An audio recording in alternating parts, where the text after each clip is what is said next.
Hey everyone, welcome back to the channel. Today is the kind of episode we live for, the kind where legends go head to head, where engineering perfection is pushed to its limits, and where we answer the million-dollar question. If you had to pick just one hypercar from the holy trinity of the modern era, which would it be? Yep, it's finally time. After 48 grueling, jaw-dropping, pinch-me is this real hours of road testing, we're wrapping up the ultimate hypercar showdown. The Ferrari LaFerrari versus the McLaren P1 versus the Porsche 918 Spyder. These aren't just cars, these are statements, icons, peak expressions of everything Ferrari, McLaren, and Porsche stand for. And after driving them across changing Italian roads, under shifting skies, and through every kind of corner you can imagine, our verdict is finally here. Let's be clear from the start, there are no losers in this story. If you're one of the ultra-lucky few waiting for delivery of one of these monsters to your climate-controlled, carbon fiber-lined garage, congratulations, you've already won. But when you put these three titans side by side, drive them hard, live with them, feel their flaws, soak in their strengths, one begins to rise above the others. And we're about to tell you why. Let's start with the McLaren P1. On paper, it sounds terrifying, and in reality, it kind of is. 903 brake horsepower from a twin-turbo V8 hybrid system, rear-wheel drive, and more aero than a jet fighter. And here's the thing, the P1 doesn't coddle you. It doesn't make things easy. It demands every ounce of your attention. On a damp, twisty Italian back road, this thing is a live wire. Turbochargers spooling behind your ears, rear wheels twitching as you power out of tight corners. It's constantly reminding you who's boss, but that's exactly what makes the P1 so special. It's not about ease, it's about engagement. It challenges you, it forces you to dig deeper, to focus harder, and to become a better driver. And as the speed climbs, something incredible happens. The aero comes alive. The car settles into the road like it's connected to it magnetically. Suddenly, it becomes sharper, more stable, more confidence-inspiring. It's the most rewarding of the trio, if you're brave enough to unlock it. Now let's switch gears to the Porsche 918 Spyder. At first glance, it seems like the most sensible of the three. All-wheel drive, the most overt hybrid system, a super high-tech cockpit with plush materials and more connectivity than some living rooms. You might think it's the daily driver of the group, and you'd be right. But that doesn't mean it's soft. With 875 horsepower and massive electric torque, the 918 delivers performance that's instant and violent. There's no turbo lag, no hesitation, just pure, relentless power. In fact, it's so fast that in first and second gear, it'll light up the rear tires without warning. And yet, it remains controlled, composed. It feels like a rocket sled with a PhD. What really impresses is how it juggles all that complexity behind the scenes. Torque vectoring, region braking, battery management, it's all working seamlessly, invisibly, so you can just drive. Whether you're bombing a mountain pass or gliding into a marina in Monaco, the 918 handles it all with class.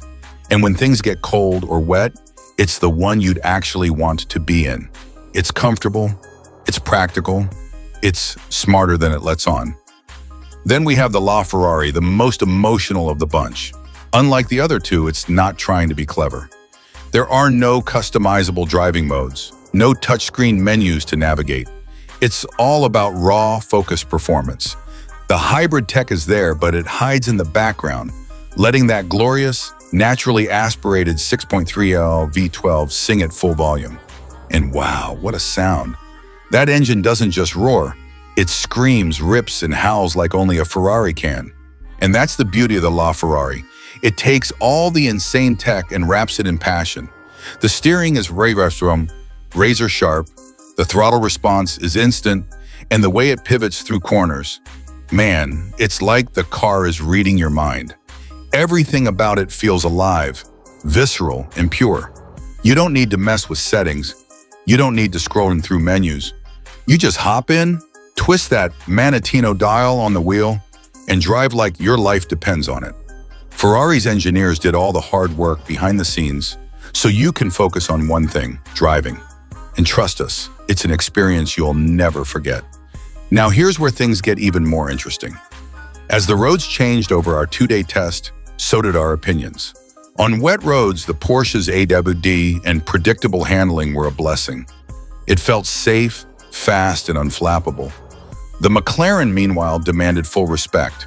It could bite, but when you got it right, it was magic. And the Ferrari? It walked the tightrope between insanity and elegance. Always thrilling, always seductive. The 918 stood out for its usability. You can actually imagine driving it daily, something you can't quite say for the other two. It has the best interior by far, the best refinement, and the most usable electric-only mode.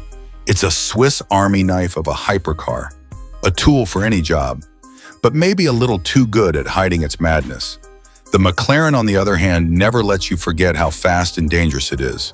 It's not comfortable. The steering is almost too light. It feels skittish until you really learn its language. But once you do, it rewards you with a connection that's hard to describe. It's the one that makes your heart race. The one that stays in your mind after you've stepped out. The one that scares you in all the right ways. And then there's the Ferrari, the emotional favorite. It's the most beautiful. It sounds the best. It's the most analog-feeling digital car we've ever driven. There's something timeless about it. It feels like the last great naturally aspirated V12 hypercar we'll ever get. A true swan song. And for many of us, that alone makes it the one to have. But which one actually is the best? Well, that depends on what you want. If you want to daily drive your hypercar, take it to work, cruise the highway, and dominate snowy alpine roads, get the 918. It's the smartest choice. If you want to chase lap times and feel like a Formula One driver every time you hit a corner, grab the P1. It's the ultimate driver's challenge. And if you want the most emotional, most intoxicating experience every time you turn the key, the LaFerrari is your car, hands down. If it were us, if we had to choose just one to keep in our garage, in some alternate universe where we're billionaires and have racetracks for driveways, it'd have to be the LaFerrari. Why? Because it doesn't just perform, it captivates.